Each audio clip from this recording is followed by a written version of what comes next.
Okay, so here's an email. This is from John in Brooklyn, New York. You might have heard of the place. Speaking of Italy. Yeah. A lot of people left Italy to go to Brooklyn, New York. It's north of the other cities. Hey, Max, Marty, and probably Brian, whoever else is probably in the room. That would be you, Eden. I've noticed the new podcast, Beyond Crew, seems to have a real handle on humor. Max loves the puns, as far as I can tell. Marty goes for the sarcasm, and Brian usually makes jokes that line up with just what I'm thinking. I love the new show, by the way. I find myself laughing out loud while listening. Why, thank you. That's very sweet. Topic for discussion. What are your funniest game moments / funniest games of all time? Conker's Bad Fur Day immediately comes to mind for me. I remember some line about, you should probably just kill yourself, maybe simultaneously cringe and laugh nervously. Cheers, John in Brooklyn. That's a really good question. I feel like a lot of the games that set out to be funny aren't as funny as the ones that aren't at all, but just end up being funny. Like, I don't think that when I think of the funniest games of all time, I usually think of Grand Theft Auto, and some of that's in the writing, but I'm not really talking about that. I'm talking about the scenes that are like very serious, and there's a shootout, and then a car comes down the street and hits the main character, and he's like spirals in the air like a ragdoll and lands on a roof. Like stuff like that is hilarious to me. I laugh so hard at that.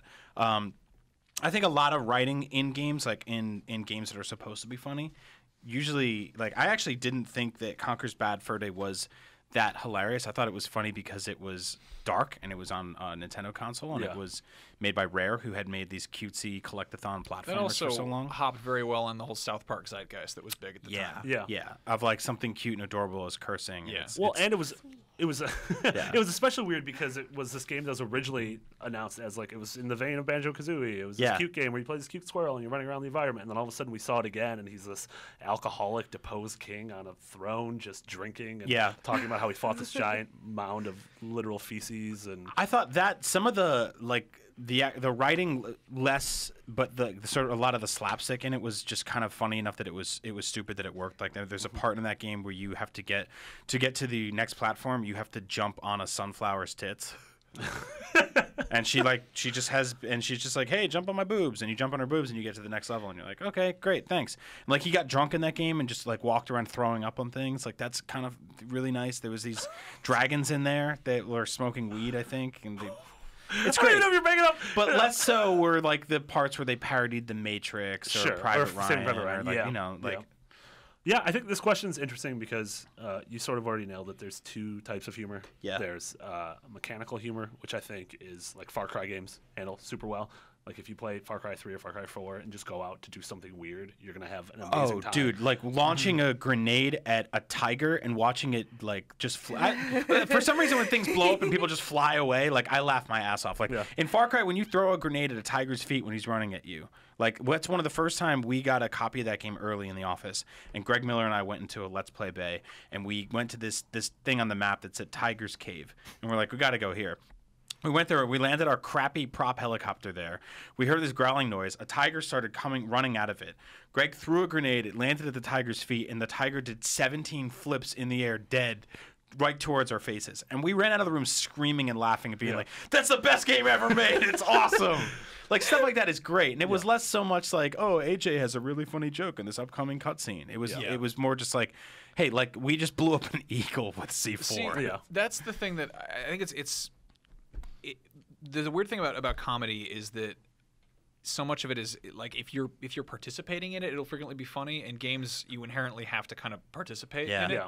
But when they sort of, like, the worst thing a game can do is make fun of itself for having a mechanic. Excuse me. Oh my God. Write down the swear I said. I forgive you. You have to write it down. I'm writing it down. We can't talk about exploding tigers and say as long as this isn't as bad as last week. Yeah, right. That was a nightmare to edit. Anyway, I'm sorry. That was awesome. But it's like when a game is like, another block puzzle, but then you have to do the block puzzle. Yeah, like, The Last of Us did that. The Last of Us totally did that. You had to keep doing those stupid teaching Ellie how to swim things where you put her on a pallet and get her. And like, that game to me is near perfect, but except for those moments. And those moments of having to like, and Ellie makes a joke at some point like, "Man, I probably should just really learn how to swim." And it's like, and Joel's like, "To be fair, we've had so much time to do that, and you don't have to go to school anymore because it's the apocalypse. And also, what is your damn excuse? Just learn to swim." Yeah. Well, that's what I was thinking. No, totally. But it's worse when it's a tongue-in-cheek kind of like poking fun at it kind of thing. I can't even think of an example that's off the top of my head. I love Far Cry Blood Dragon. I like it really stylistically. That's a game that's, I would say, pretty funny. in that it Bless you. it goes further with the it pushes the envelope further than I was expecting it to, and also the fact that they were just like, let's like make fun of our own game. But I think I like Far Cry 3 better as a work of comedy because it's so unintentional. Like Far Cry 3, one of the main guys on that went back and he's like, yeah, this is symbolic of this stuff, and this is you kill endangered animals because that's I don't know if you noticed that, but they're all endangered, and that it's a commentary on how mankind kills endangered animals, and it's like. Why did I set a bear on fire? Like, why did that happen in this game? Like, what?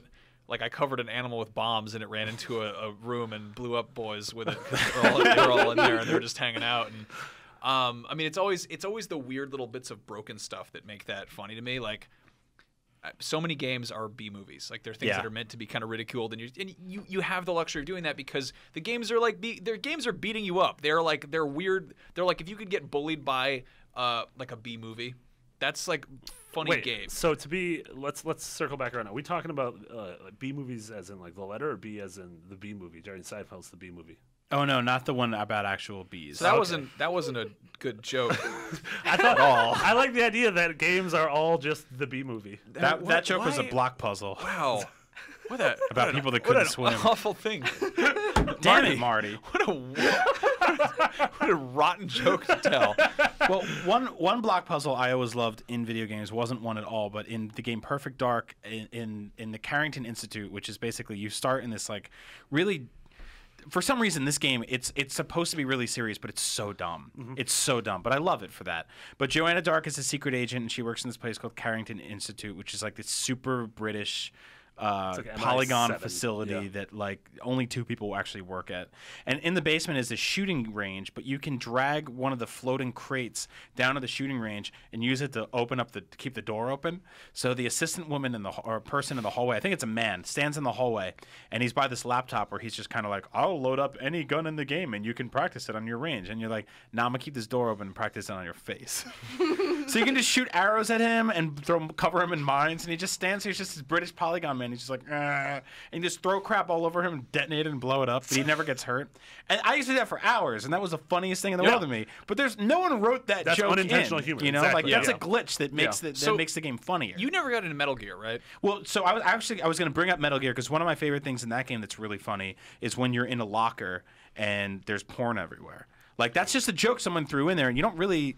That's not something that, like, someone was like, oh, this is a funny... But, like, when you're in there, you're like, there's 8 dudes out there that want to kill me right now, and I'm looking at porn on the inside of a locker. That's hilarious. You got to realize that's probably my favorite thing about Metal Gear is, like, there's a lot of really cool stuff it's got going for it. Yeah. But those games are so wonderfully self-aware. I think if you get in the locker and you, like... What is it? If you, like... you can push a button where you like peek into the door, whatever you zoom in and out or whatever. And if you do that enough times to like the porno locker or something, like someone's gonna call you on the Kodak and be like, "What are you doing? Yeah, we don't have time for this. They have gross. nukes." Yeah. And in the first one, if you start like shooting ravens with a sniper rifle, like you just do it enough and you'll get a call and it'll be like, "Snake, why are you killing birds? Why would you do that? It's really messed up." And you can like. You can call up your assistant who normally saves your game, and if you call her up and you're like, "Hey, how's it going?" She's like, "Do you want to save your game, Snake?" And you're like, "Nah." And you call her back and you're like, "How's it going?" She's like, "Do you want to save now?" She's like, "No." You do it enough times and she'll just stop talking to you, and you call her up and she'll just be sticking her tongue out at you, and it's like the game knows what you're doing, and that's my favorite thing. And so many games really kind of don't do that. Yeah. I was thinking of in Snake Eater when if you spin around in circles enough, you vomit. Yeah. But that's a mechanic awesome. where because you have to eat food to survive. Yeah. You can eat certain things that are like rotten or poison, and like you'll be totally messed up. But if you spin in a circle and vomit it out, you're fine. And I'm like, this is the weirdest mechanic in the game. Yeah. I mean, it's all stuff like that I love. But at the same time, even with the game knowing how you're playing in that sense, there's still that you can still screw with it. And some of the most fun I've had in Metal Gear is just messing with guards and just like trying to break the AI and trying to like screw with them. And like that's what I love about Far Cry 3 so much is that like you can torment that game. You can torture it like you're just screwing with hamsters in a maze or something. Yeah. You're like, I'm gonna lure these guys over here and then just surprise them. And part of the humor to that to me is like imagining if this were to happen in real life. Never mind the fact that it would be horribly like gruesome and messed up and just awful.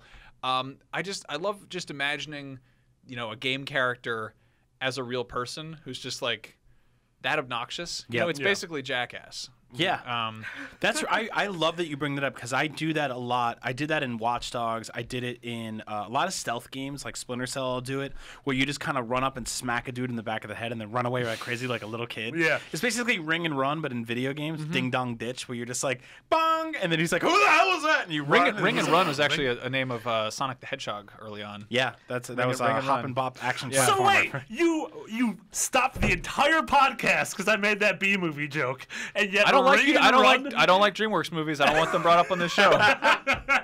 You and Jeffrey Katzenberg have been No, but I falling out. love doing that in serious games where they're like, "Oh, get out! You have to go out," and you're like, "Nah, I'm not gonna do any of that. I'm gonna go and smack a cop in the back of the head, and then he's gonna turn around and be like, 'Hey!' and I'm gonna just run." Yeah. And then for like 10 minutes, they're running around looking for you, and you're just like standing next to a wall, but they can't see it. Yeah. One of my favorite parts in Uncharted 2 is like there's this part where you gotta like they're being chased by this dumb tank through this whole city, and there's just like they're like, "Oh, you gotta help your injured friend. You gotta carry him along," and you get to this like stopping point, and it cracks me up so much. There's this room where there's just a bunch of pots on the shelves, and it's like one of those kind of walk and talk cutscenes where like you're still in the game, you can still control Nathan, and everyone's just like, "Nathan, this is really upsetting. That tank won't stop shooting us with its gun," and I'm just like, "Really now? That's very serious. We should probably do something about it." But I'm like walking into the wall and knocking off all these jars, and there's just pots breaking in a game. Just imagining somebody breaking like someone breaks You gotta play jar. more Bloodborne, Yeah, man. you There's just roll into all sorts of Yeah. pots. When I played it, I was somersaulting all over the place. It's great. Like, can you imagine how much that would hurt in real? Like you go to a garden supply store, and like you touch an earthenware pot, it hurts. Like if you were to hurt to punch that, it would hurt. To somersault into that wearing a wacky feather cape like a big bird man.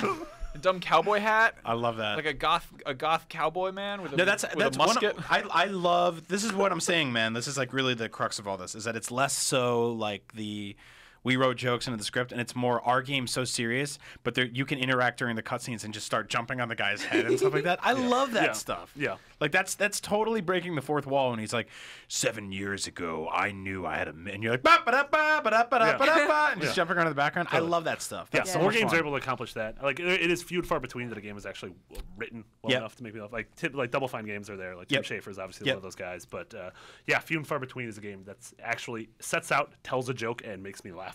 Yeah, I know. Like, so there's a lot of the Paper Mario games have really good writing. Like, especially the ones that break the fourth wall and make fun of Treehouse as a internet whole trolls and stuff like that. Yeah, they're really good.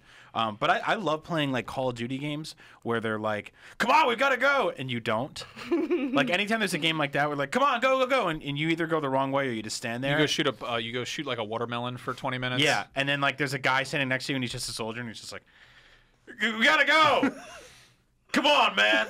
Let's move, maggot. We got to get Let's POTUS. move, maggot. We got to go. Come on, man. Let's move, maggot. And you're like, "Nah, I'm going to hang out and stare at this tree." And he's like, "Ah, God damn it." And the music's like this epic music, like dun, dun, dun, dun, dun, dun, dun. And you're like, "Nah, I'm not going to move. I'm going to run the clock on this." The only time I broke out laughing playing a video game was after I was like super depressed and just drunk and playing Sims for like 48 hours. Oh, Sims is good for this. Well, that's a special kind of depression. I had like yes. I had this Sim character that I had actually played with for about 48 hours, and they went walking downtown to go pick up some cooking books, and they got hit by an asteroid. Whoa! And then I hadn't saved at all. Oh my God. They're just dead. Wait, is that a thing in The Sims? Yes. I haven't played The Sims as the original Sims. I don't remember being able to get hit by asteroids. That's really, wow. Man. I love You're that. in that state, and you're just What like, a well, this is it. cosmic And I was insult just to like- your injury. That's And that got me out of my depression. It was great. because you were like, at least Life I've is never short. been hit I could by get killed by an asteroid at any minute. Yeah. Yeah. Yeah, I exactly. had a Thanksgiving. I was at some friend's house, and it was a girl I had a crush on, and her friend, and my mom and I went over there, and we had dinner with her parents, and everything was all very nice. And we were like, afterwards, we're all just like, the adults are all hanging out in the grown-up room doing adult Thanksgiving stuff, and we're all in like her room, and we're playing the Sims together, and she and her friend are like, "We're gonna play the Sims like you're supposed to, and like have a nice little family." And then something happened, like somebody was leaving or something, and so they got up to leave, and I was like, "I'm taking off pretty soon. I know how I'm gonna handle this." And I just went in and I was like, "You know what you need in your living room is 100 rugs, and then a nice model rocket kit and some fireplaces." Yep. And then I was like, "This swimming pool's pretty great, but I think that ladder makes it a little bit garish." Mm-hmm. And then it was just like they came back and they're like, "Oh, are you taking off?" And I'm like, "Yeah, it's time to go. Happy Thanksgiving. It was great." And they look over and there's just Sims are all dead. And I was like, "Well, see ya. I'm out of here." There was an Killed your actual fake family. When I was 16, I was dating somebody, and I've kept every single notebook I've ever kept, and there's a lot of them. And I was going through them the other day. And there's this picture that he drew of him like, Eden, let's cuddle, and me with a lot of acne on my face for some reason. He drew that? Yes. That's weird. That was really nice of him, eh? And he's like, no, I'm playing The Sims. No cuddling. Yeah. No, That was basically my life. Yeah. That is a weird comic. That is an independent comic. We broke up. That is like Ghost World. Yeah.